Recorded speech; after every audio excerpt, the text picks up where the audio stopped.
Ladies and gentlemen, welcome to Snyder's Inc. And today is at this moment the final video of Disturbing Things from around the internet.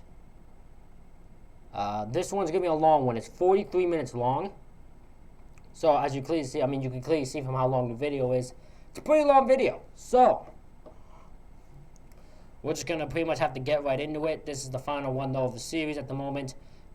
What I'll be doing until the new one's uploaded, I'm not really sure. I might continue start a new series if I can find one, or I might just start going live and reacting to stuff. We don't know. I don't know at this moment. You'll find out next Wednesday. But yeah, let's get it up here, and let's get straight into this.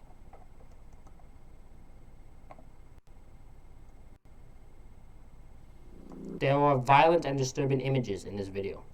Viewer discretion is advised.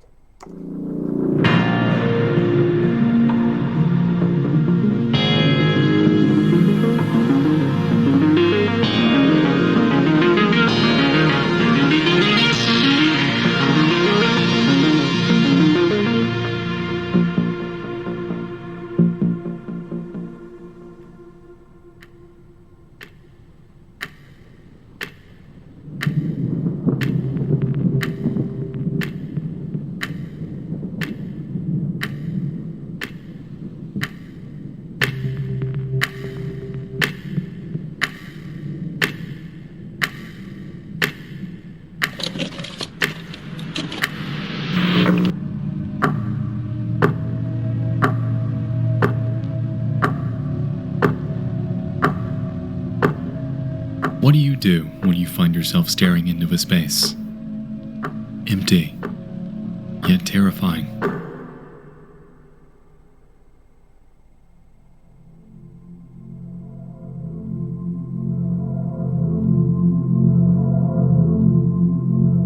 It's a phenomenon that's gained widespread attention in the past couple years due to the nature of our ever-evolving world.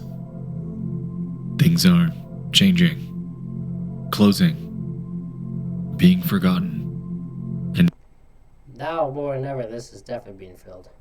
in their wake are derelict spaces that evoke a nostalgic comfort, yet our brains seem to strangely reject them. We feel like we've been there. We associate memories with images that we've never before seen, and for some reason, we become stuck in this trance of eerie fascination. This sensation is caused by liminality, a term deriving from the word liminal, meaning something that's occupying a position at, or on both sides of, a boundary or threshold. Something that is within transition. Interesting. With widespread interest catalyzed by subreddits, forums, and social media, the internet has served as a vehicle for sharing pictures of liminal spaces with others. This has effectively paved the path for various forms of media and online storytelling to capitalize on it, resulting in a myriad of personal stories, creepypastas, and indie games to play on the uncanniness that comes with them. Contrary to this relatively recent rise in online popularity though, liminal spaces are nothing new. In fact, the concept of liminality has always existed among us. We've just never really noticed it.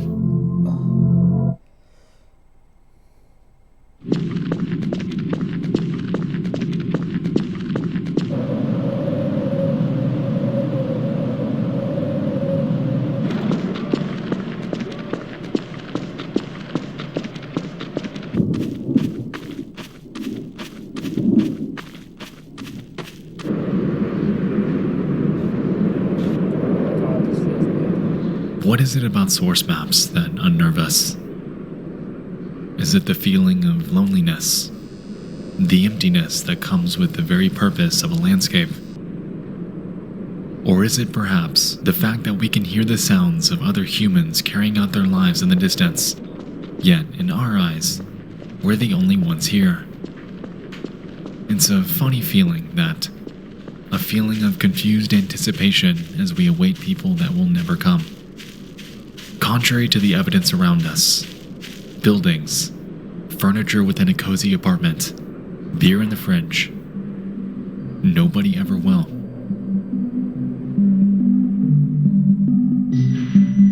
Throughout the late 90s and into the 2000s, video games were playing on the trope of liminal spaces without even knowing it. Garry's Mod and Silent Hill are two that come to mind immediately, and while Gmod was more of an accidental case, Silent Hill was a bit more on the nose. Yeah. Everything about it is interwoven with the very fabric of what makes liminal spaces so creepy to us. Isolation is always the forefront, with the player being left to explore a town that is years past its time. Hospitals, foggy streets, a theme park, a subway system, and even an apartment that you're unable to leave. Every single game is stuck in a bizarre state of transition. Nothing is bustling and alive anymore, but you sure as hell aren't in this place alone.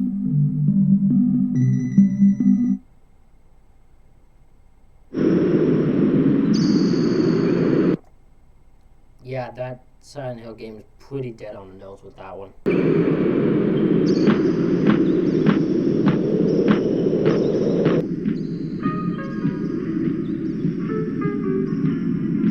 No Players Online is a 2019 indie horror game that takes this notion and cranks it up to 10. Everything about it is liminal. We expect the game to be littered with other players.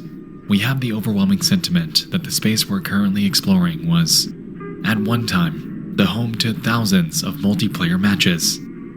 Yet, we're alone. No players are online, but us. And I think this is where most of the lingering dread of a liminal space stems from. The anticipation, the expectation that someone else should be around, as is life. Yet there isn't. It's the foundational rejection of loneliness that's hardwired into our brains, and when this loneliness is portrayed through art and even photos of reality, that is where the uncanniness sets in.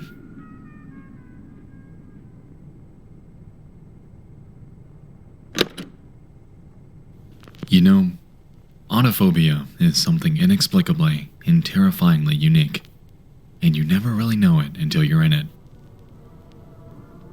At school after hours, at a hotel pool when no one's around, the very last one in a shopping mall. There are so many cases for situations like this, and the beauty of the internet is that we're able to share pictures and stories of spaces that terrify us together. Whether it's through gaming or reality, liminal spaces and their play on our natural fear of loneliness are terrifying, and regardless if we ever figure out why they're so eerie, it's irrefutable that they'll always persist in the dark depths of the internet. True. There's something of a reminder, a memento, a lens into a world that is and will always be nothing but a burning, fading, and ever so distant memory.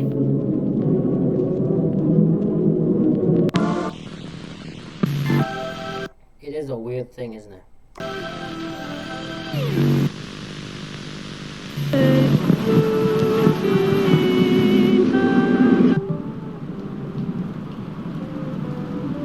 Oddities on Channel 5. It's late at night, and cozied up in your room watching creepy YouTube videos. There are seemingly endless, but there is one channel that I'd like to highlight tonight. Okay. It's called Floresita Dreams, and at first glance of their channel, we can notice the absurdity with their thumbnails. Their content is just as cryptic and heavily resembles various ARGs that we've encountered in videos past.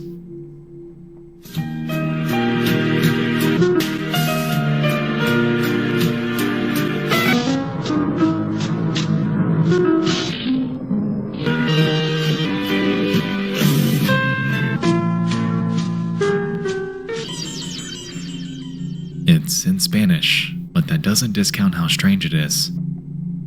At the end of the day, though, you might be wondering, why are we talking about this tonight?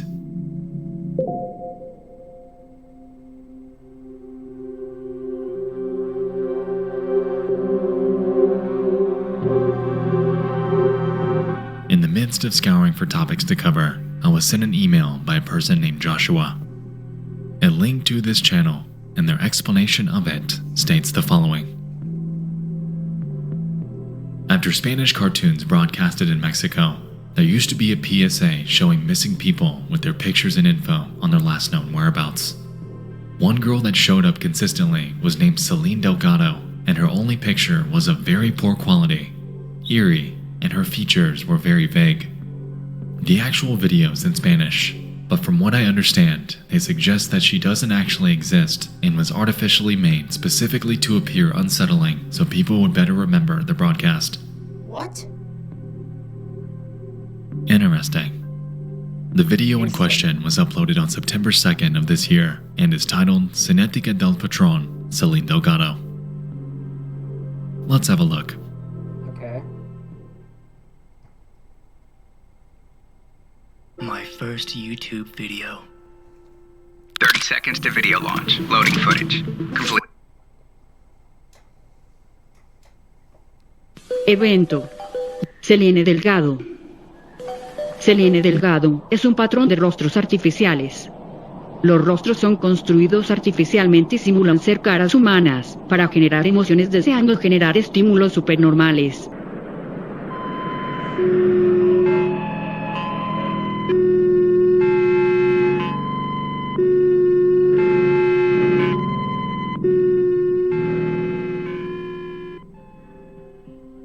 Alright, it seems bizarre, but they're onto something. At the beginning of the video, Floresita seems to assert the hypothesis that the face of a woman named Celine Delgado, quote, kinetically fits non-human, AI-generated faces using the constant tau.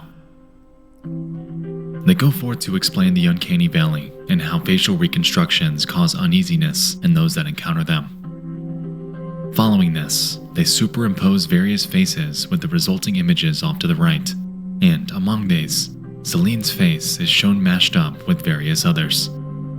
They display a few examples that are, admittedly, eerie, and ultimately argue that the identity of this Celine Delgado is, as Joshua stated, artificial. Now, this is a lot to unpack, but considering that it's something that we haven't looked into prior, I found it worth considering. So, who is Celine Delgado, and how did she become wrapped up in this eerie shroud of urban legend?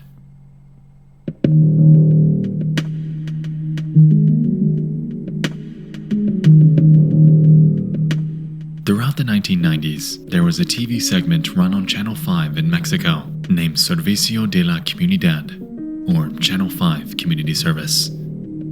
As Joshua stated, it was a TV spot that ran between children's cartoons in hopes of spreading the word about various missing persons.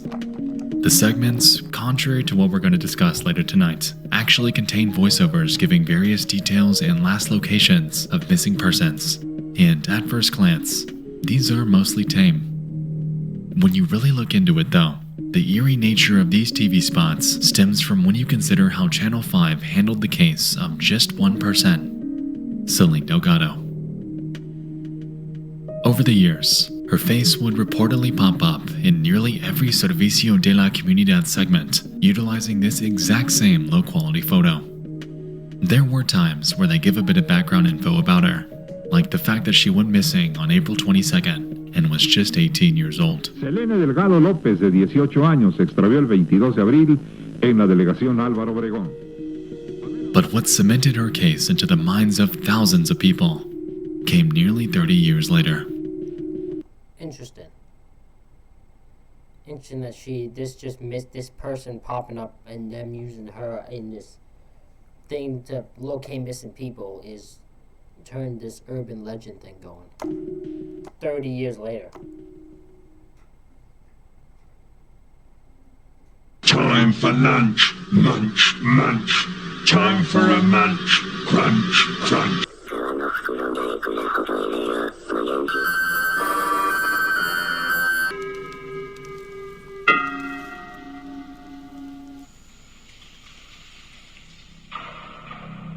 It goes without saying that the videos you're currently viewing are very obviously works of fiction.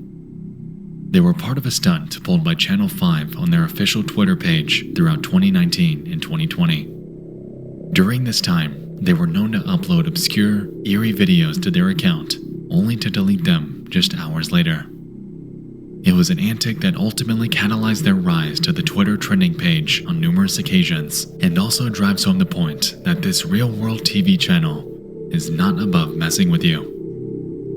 In the midst of these posts, though, came one that involved a familiar name. This one. Posted after midnight on the 20th of February 2020, we can clearly make out the name Celine. Given that she was what many presumed to be an actual missing person that was constantly broadcasted on a kids' channel over the span of years, it gave birth to a new sort of urban legend that the Floresita Dreams channel was entertaining. The hypothesis that this person is potentially not real. Why would they do this for years, though, and promote this fictional missing person thing? I don't understand why someone would do that. The major argument stems from her missing photo. Many have stated online that it appears common, basic, and fake. This, combined with the lack of any online record that has ever been found about her, has led to a breeding ground of online hearsay, creepypastas, and hoax videos to command the conversation about her.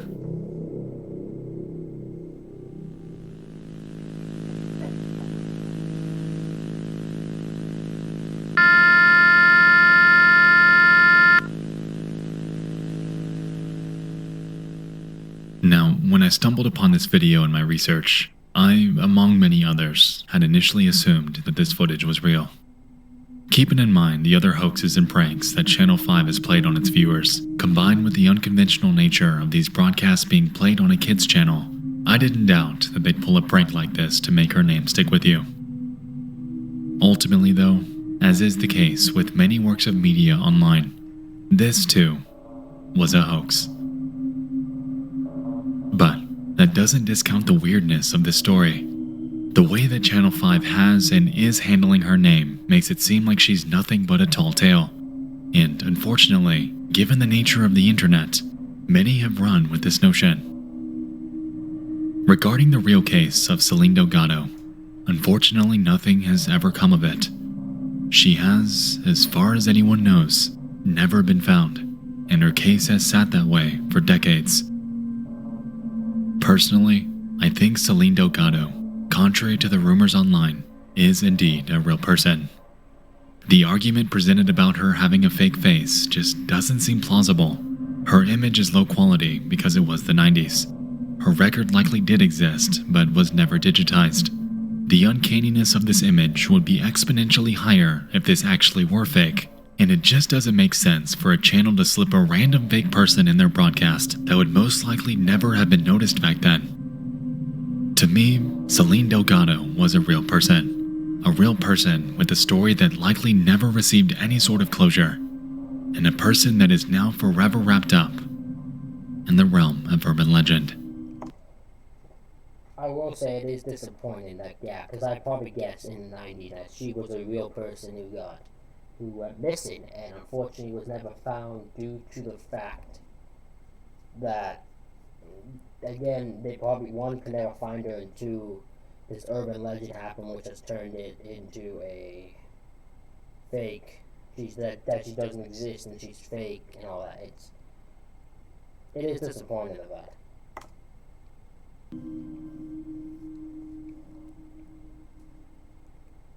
But, of course, that's just my conjecture.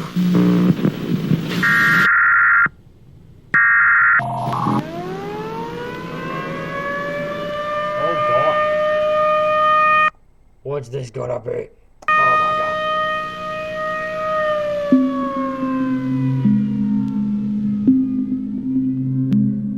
From the span of April 8th to April 9th, 2015, a devastating superstorm would wreak havoc on much of the central United States. 27 tornadoes ranging from EF0 to EF4 would 27 tornadoes within 2 days? Holy shit, man! That's a superstorm in a nutshell right there. Holy shit. touch down within the span of just 36 hours, resulting in immense devastation throughout Kansas, Missouri, Texas, Oklahoma, and Illinois. While most of them are rated as an EF1 or lower, by far the most destructive would impact a small rural town named Fairdale. Reaching wind speeds of up to 200 miles per hour, this 41-minute storm surge would ultimately become infamous as one of the worst natural disasters to impact the region in nearly 25 years. Wow.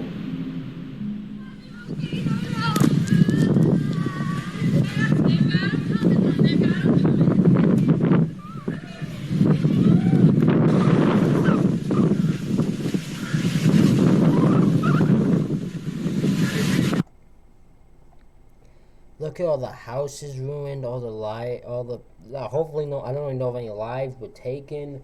All people's lives who were destroyed just by this happening. I can't imagine a child going through this, because now all they know, the place they live, the place they were living at is now just destroyed because of something they don't understand. Like, man.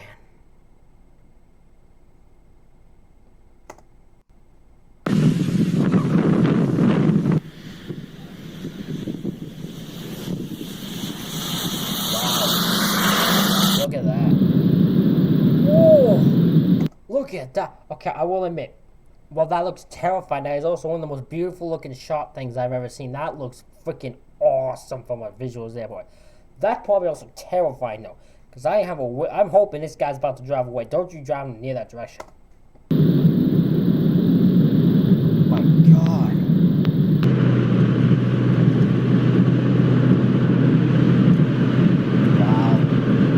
Oh, this guy's hunting for it. This guy's the F500. He's probably literally going for this thing. This is one of the times that guy's actually hunting for it, probably. On the evening of April 9th, an 85-year-old man named Clarence Schultz had just wrapped up dinner with his wife, Geraldine. He was in the other room. Oh, this is the guy who records it, isn't it? Oh, no, this is the guy who records it. I know this case. Oh, I know this video. Oh man, this is gonna be this is gonna be so hard to watch.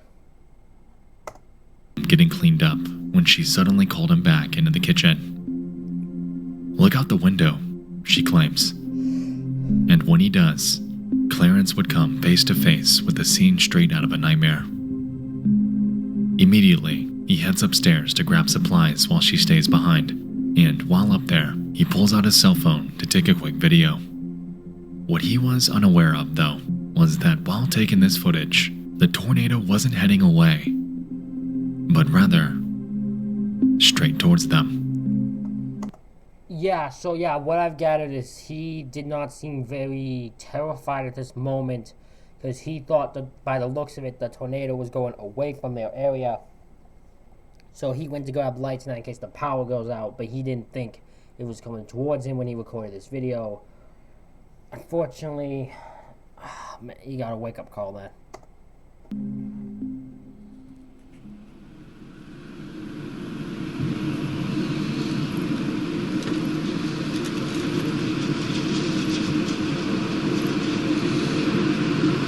I think he figured out by this point, like, as he's recording, he figures out, like, there's no way out of this one.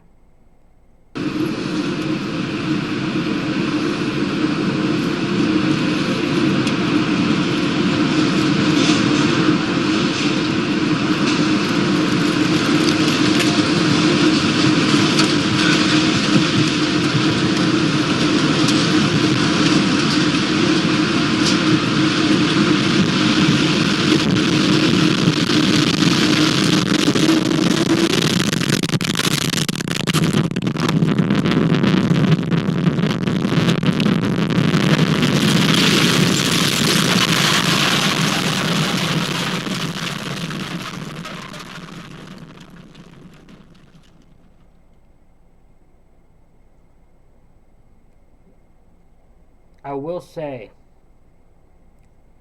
that is one of the most visually insane shots of a tornado I've ever seen, because that's the first time I've recorded where a tornado I've seen it recording. But like, I've seen this video before, but it's the first time when I saw it the first time. The first time I've seen a thing going towards a person, and it not abruptly stop because the person is getting away from the situation. He lets it come all the way to him because he knows, like, there's no other way out of it, so I might as well record it. If this is my end, that coming towards me. Insane.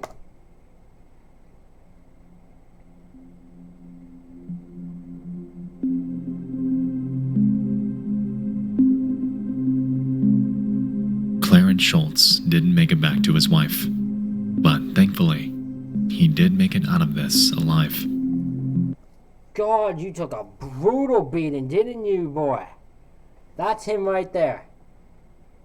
That blood-covered man is him right there. Wow. Geraldine, however, wasn't quite so lucky. He's frozen, man. He's not moving. In the moments following the video, the storm destroyed the Schultz home, and Clarence resultingly found himself caught in a pile of rubble. All of a sudden, it kind of got quiet, he recalls. I asked myself, are you dead? No, you can't hurt when you're dead. And I hurt. Geraldine Schultz was one of 2 deaths and 11 injuries that were caused by the events from April 9th. The other, their neighbor and longtime friend named Jacqueline Cloza. Cloza reportedly had a massive fear of spiders, which her daughter claims is why she didn't seek refuge in her own basement. In total, over $19 million in damages were reported, and the after... The other one I just find funnier. I'm sorry. The second person like dying is very heartbreaking. I do feel bad that she died, but the fact she would not go into her basement because she had a fear of spiders, I do find funny. Aftermath footage embodies the devastation that was left behind. Thankfully, a storm of this magnitude hasn't struck the area since then, and after a grueling, years-long recovery effort, life in Fairdale is mostly back to normal today. For the residents of this small town, though, the scars from that night will remain everlasting. How about to say? While the incident in Fairdale is just one of hundreds of natural disasters that have happened over the years, the resident stories and the media that accompany them paint a picture that is humbling. It takes you there, in a way, conveying the tragedy that nobody could have predicted. Today, Fairdale stands strong. They are a community that banded together, and while a similar storm hasn't happened since then, they remain vigilant in case something like this ever happens again. That's a good thing. I feel that's a good thing. The fact this neighborhood was like, okay, we gotta be vigilant. We can't take it as a joke. We can't take it nonchalant anymore. If a tornado is coming near the area, we will be aware and prepared this time. At least to protect our own lives.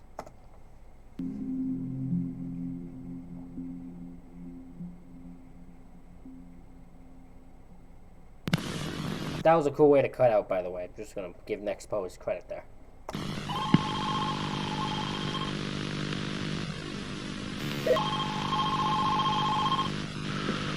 What are you reporting? Yeah, my house is getting robbed right now. Okay. I was scared for that for a second. I thought it was gonna be the old woman again. I was like, I will not. I was gonna keep my word there that I was not going to listen to that again. So I would have skipped that part. It's different.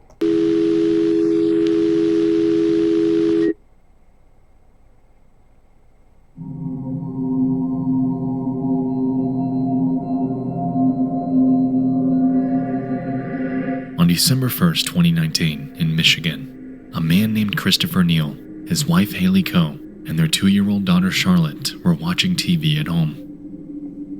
The family had just moved here from North Texas, so they were still getting settled in. All things considered, the night was going okay, and nothing was out of the ordinary.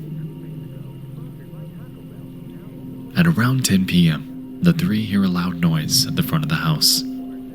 It sounds like an intruder, and so Chris heads to investigate while Haley stays behind to call 911. It was at this point when Chris would encounter an unknown man standing near his front door, and immediately, he too calls the authorities. The following audio takes place the moment the call center answered. This is gonna scare me now because I have a feeling this ain't gonna end well.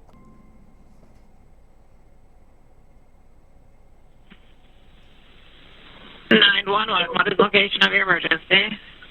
Yes, there's a man in my house right now. What is, hold on, stop for a second. What? There's a man in my house. I need you to give me your address first. 6300 100 Proctor Avenue. Is that a house or an apartment? House at the end of the street. Why are you in my house, bro? Tell me when you talk to her. You don't get speakerphone. Why are you in my house, though? Sir, how many other people are in your house? It's me, my wife, and our daughter. I feel... Okay, I'm sorry. I'm going to go over this. This is a not good 911 operator. Because there's question. He's asking questions that don't need to be asked right now. This one, he just said she's on speakerphone. She's aware she's on speakerphone right now. Why are you not saying something to the intruder? Why are you asking useless questions? I'm sorry, but these are somewhat pointless questions right now. How old is your daughter? She's 2. 2? Okay. Do you have any idea who he is? You don't know. Let my wife talk to you. Okay. You know. I'm not going to harm you guys. All right? I promise. Shake my hand. I'm recording drones. You can go. I'm not going to harm you. Where is William at right now? He's standing next to me in my hallway. What is this? This is so confusing. I'm waiting for the snap. I'm waiting for the change here. What's going on here? So this is a guy sitting in a... Okay, are we still on speakerphone? We still are. He's right here. Okay. William! Yes, ma'am. William, okay. Can Christopher and his wife and daughter step outside? No. Yeah, What? I'm not. Ma'am? What? They're safe. They're He's safe? staying right here. They're safe. They're staying right here with me. What are you doing in their house? I told you there. Shots fired. Where were shots fired at? Going on, Old 37, or Old Kentucky, about. What's that? Stop right here with me, man. No, I ain't going You're anywhere. going there with me, man. Bro, Turn the light on, please. William! Turn the light on. William! Yes, ma'am. What are you trying to have them do? He's coming in the room with me. That's it. Why is he going in the room with you? why are you locking that door? Don't lock that door, bro. You all right, man? I can hear you my word, man. You're straight. I get what you're saying, but you got 2 guns, bro. You're safe. You got 2 guns? How time to crazy, man? I'm not doing anything. William! Get in my house, man. I'm sorry, man. William, listen to me. Why are you here in the first place? William, can you listen to me? Yes, ma'am. I need you to put those guns down because I've got officers that want to help you. I have officers that want to help you and keep you safe. So I need you to put those guns down. Who are you, man? I'm 911. I've got help for you. I need you to put those guns down so that they can get you the help that you need. I want police here so I can be safe. The police are there, William. The police are there. No, they're not. They are there. No, they're not. They're there. I've got a lot of deputies there. Look, man, listen. This is so... Okay, so I know for a fact how this is going to end, just because my gut's telling me. But this man's way of talking, this man's way of handling this, is so bizarre. Because this man is not perturbed by the 911 call. This is not a guy sitting here who wants the 911, is acting it. This man is calm, cool, and collected. Is on the phone 911. He is talking to the 911 up. I don't know is this guy not all there? Is he on something? What's happening here? I'm not harming you, I promise. My word. My wife just got threatened, man. I can hear you, bro. You know what I'm saying? I hear you. They got threatened last night. Okay, I get you, bro. I'm not harming you, or your children, or your wife.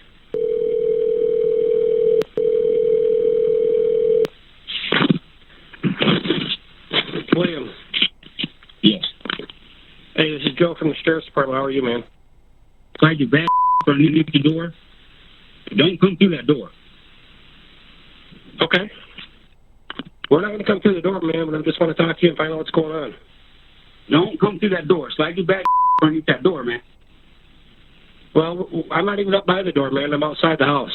Way outside the house. Stop playing games with me, man.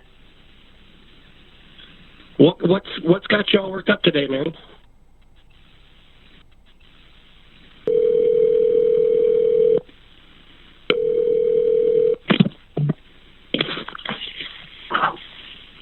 Hello? Hello? Is this Christopher? No.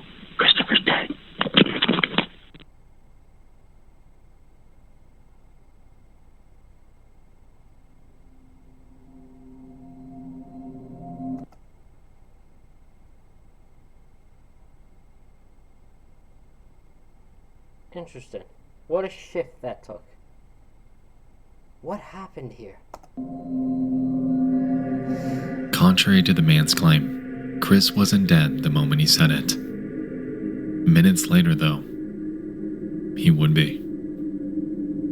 After hearing the gunfire, police forced their way into the home. During their advancement, 3 officers were shot and would sustain non-life-threatening wounds.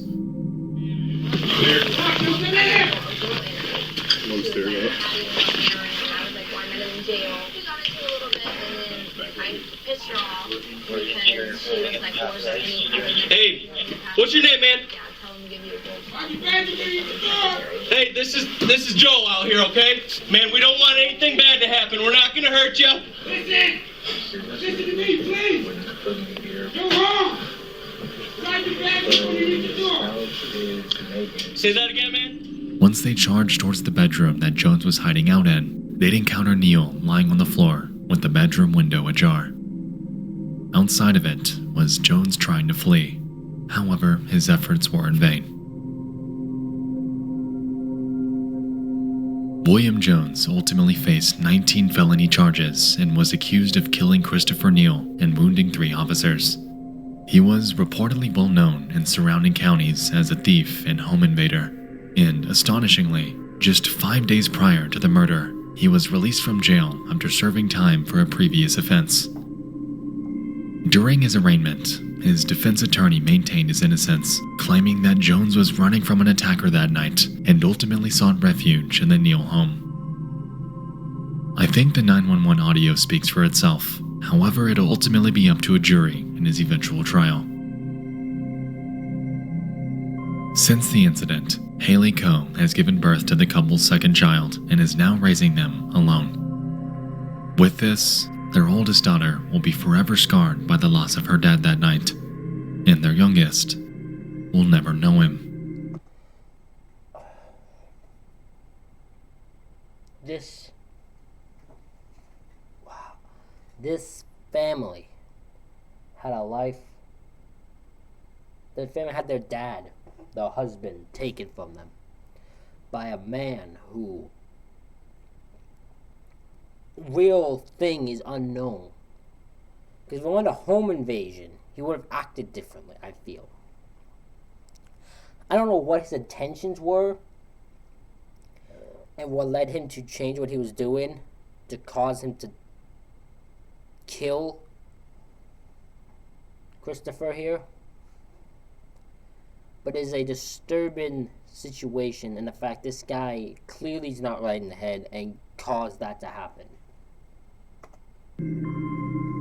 Christopher Neal died protecting his family from a lifelong criminal. And no matter if Jones is sentenced to life in prison with justice served, the Neal family will forever have to live on without a husband and without a father.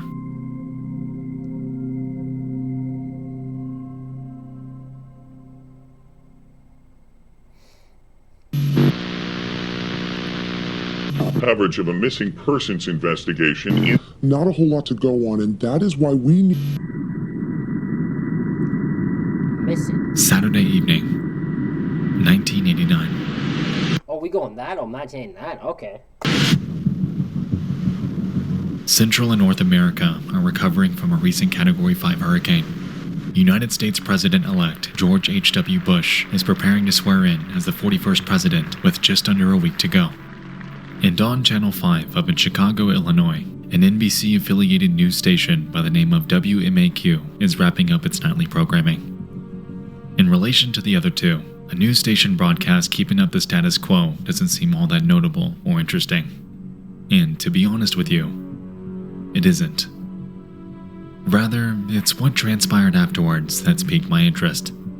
It's extremely subtle, but after being discovered relatively recently, the footage you're about to watch has opened the door to a mystery that's perplexed a small but growing corner of the internet. Okay. Have a look. Will I notice it?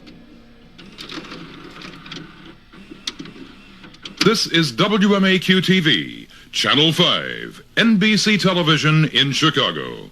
We now leave the air and wish you a pleasant good morning.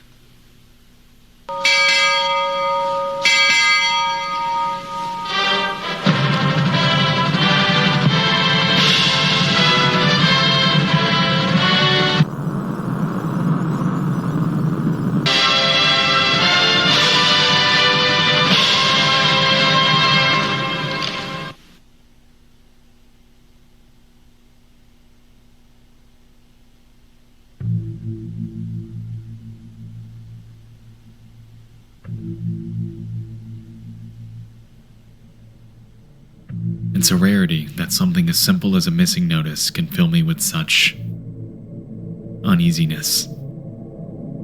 And I think it's because this TV spot is so obscure. This image is incredibly low quality, and there's effectively nothing to complement it.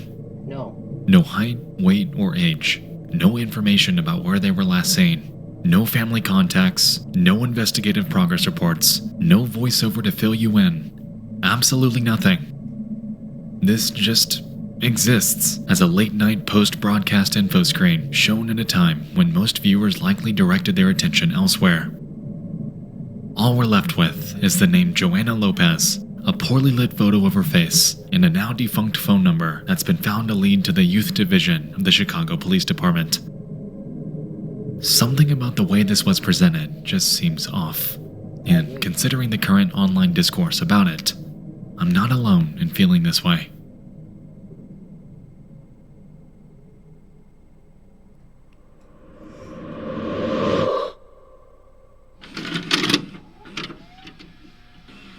You're watching NBC5, Chicago. That is very difficult.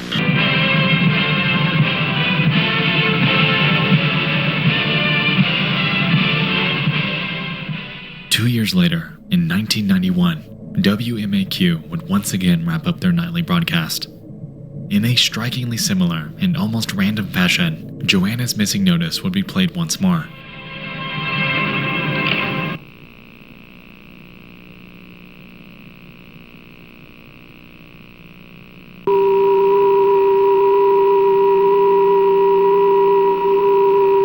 Considering the blink and you'll miss it nature of the notice this time, it too fell on deaf ears.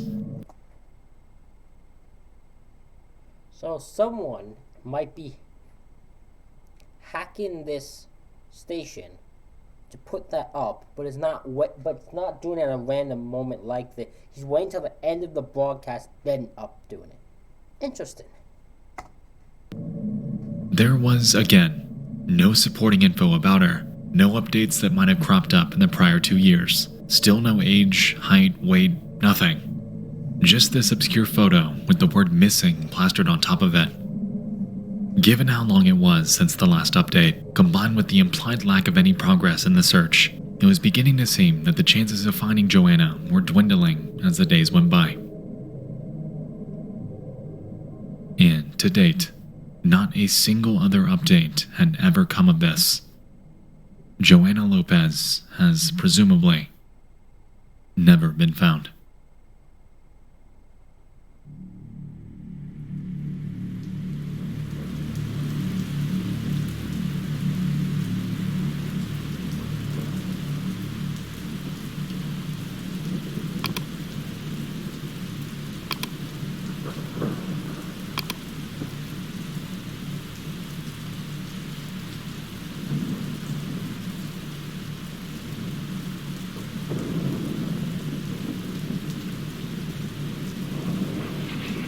This year. In late 2020 and into 2021, Joanna's mysterious missing notice would finally be shared to Reddit. Two posts are known to have spearheaded the conversation, one by a Luke Inspire and another by a Chris Polygon. While Luke Inspires came first, I wanted to focus on Chris's as this one prompted the most discussion. Simply titled, The Very Obscure Disappearance of Joanna Lopez. Their post in Unresolved Mysteries outlines most of what we've already touched on so far.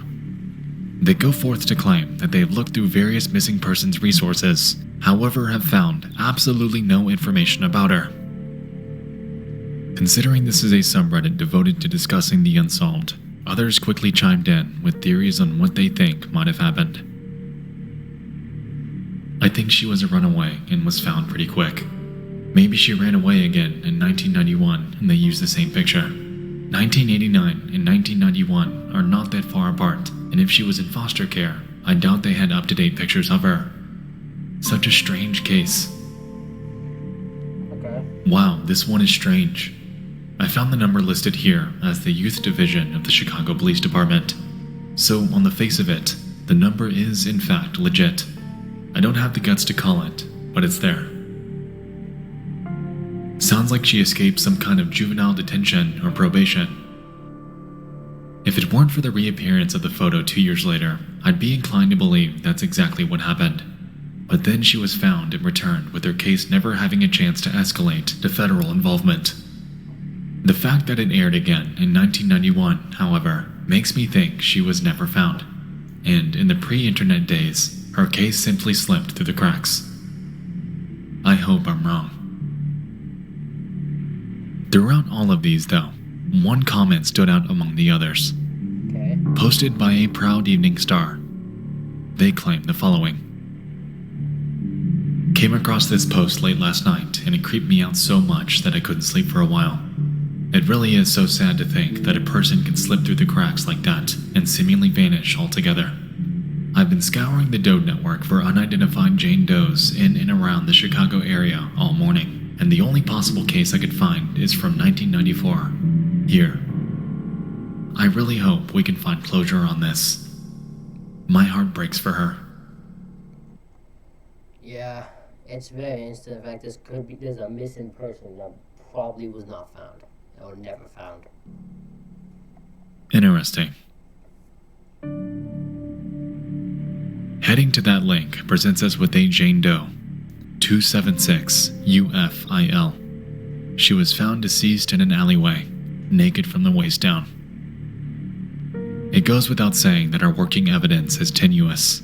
However, lining up this photo with that of Joanna Lopez, while considering the time and location in which she was found, postulating that this woman is Joanna isn't out of the realm of possibility. I've done some digging on various missing persons from around the time period and have also come up short with results. There are quite a few from around Illinois. However, their dates of discovery don't quite line up with the two missing broadcasts. It seems to me that Proud Evening Star has found the most plausible visual match out of nearly all the 1990s Jane Does from the area. But even this leaves us with much to be desired.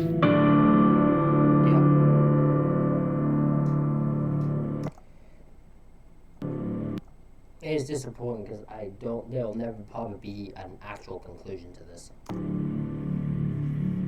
At the end of the day, the case of Joanna Lopez is one that is undoubtedly haunting. Barring how obscure the photo itself is, the lack of information, the visuals that accompanied the broadcast, and the fact that there is virtually no discussion or record about her ever existing aside from this brief video archive online, this case is enveloped in absolute mystery. I implore you to join the discussion in finding this girl, and if you know or remember anything about her, myself and countless others are all ears about it. In the worst case scenario, we won't get anywhere and this mystery will remain. But the best case, reaching any sort of closure, that is what I'm aiming for.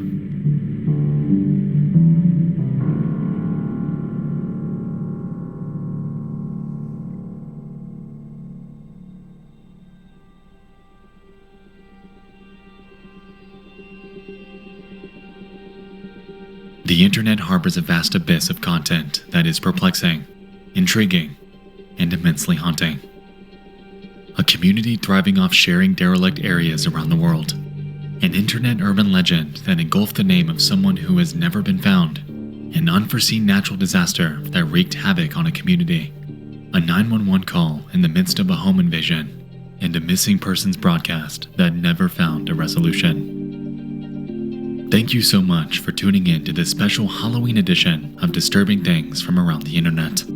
I hope you all enjoyed this, and if you have any eerie discoveries that you'd like to share for a future installment, feel free to fill out my new tip line or shoot me an email at dtfaisubmissions@gmail.com. Once again, thanks so much for watching. I'll see you in the next one. I love you all. And happy Halloween. That concludes, ladies and gentlemen, so far the series of Disturbing Things from around the internet. If they upload another one on that thing, then you will, even if it's on a Saturday, you'll wait things, and we'll continue to do it on Wednesday. But you know, we'll have to wait till they do. But thank you all for watching this. Hope you've enjoyed this series with me. Let me know what you think in the comments. Like, comment, and subscribe. And I will see you all for the next one.